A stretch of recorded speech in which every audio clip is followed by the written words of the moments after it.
now to the last question: Is the Egyptian Ankh life? Yeah, so I would not say the Egyptian Ankh is itself life. Yeshua is life.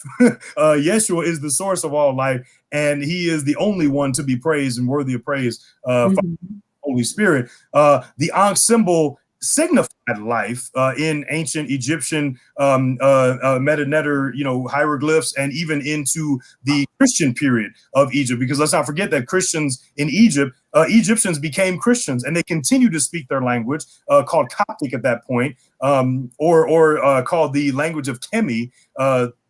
And they also continue to use the Ankh symbol, which represented life, when Amen or Ra or different Egyptian gods and goddesses would hand off the Ankh symbol to the pharaohs and queens of Egypt as a symbol of authority. That in the same way, the Christians in Egypt who spoke the Egyptian language called Coptic also continue to use the Ankh symbol as a symbol of Jesus. It looks like a cross, first of all, and the cross is the way or the path of life, because and follow me. He says, I am the way, truth, and the life. So there's a lot of that's a wonderful example of how in an Egyptian African context, how again Jesus is not the negator of African ancestry, but he is the fulfillment of it. He's not saying get rid of the Ankh, but he is saying you don't really understand. You had a sense of it. Egyptians had a sense of that. It represented life, but Jesus is the fulfillment of that. Just like for the Europeans, when John called Jesus the Logos, he said, okay, you had an idea about Jesus because you called him the Logos. The divine emanation of the one was called the Logos in Platonic and Stoic philosophy. But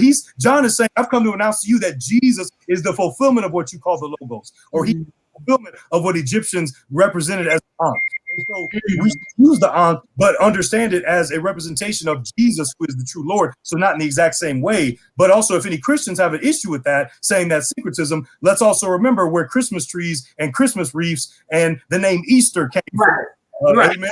And so let's also remember that, yes, Europeans can use European spirituality to represent Christian images and concepts. African people are also freed up as well to understand that Yeshua is the fulfillment of our ancestry as well. And that's what the Ankh symbolizes. No, that's facts. I like how you touch upon the fact that those who are in fear of syncretism completely overlook the fact that that's essentially the way Christianity is represented in America, is syncretism with European pagan spirituality. Literally, I mean, from, you said, the Christmas tree, to Easter. I mean, even down to the way certain church services happen. They're all based upon older European pagan practices that were just really moved over and appropriated later on into what those European Christian churches later on decided to worship. And again, not necessarily, a good or a bad thing, but it becomes a problem now when another culture now is trying to express their understanding of God and their understanding of Christ. It's meaningful to them. And then you say, oh, it's bad because you're not acting like that culture. Like, that's bad, obviously. So, those are bars.